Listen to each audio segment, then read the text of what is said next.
A l'hora d'escollir una cadireta, escollirem la cadireta en funció al tipus de vehicle que disposem. Què vol dir això? Que si el vehicle disposa d'isofix, aconsellarem que la cadireta també disposi d'isofix.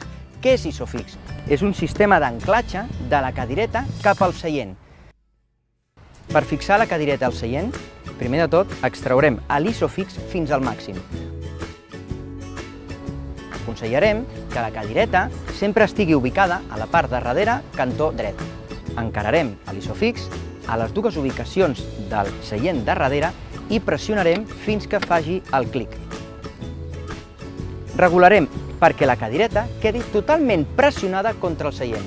Després agafarem el cinturó de seguretat i subjectarem la cadireta depenent de les indicacions de cada un dels models. Tan important és que la cadireta quedi ben fixada al vehicle com que el nen quedi ben subjectat.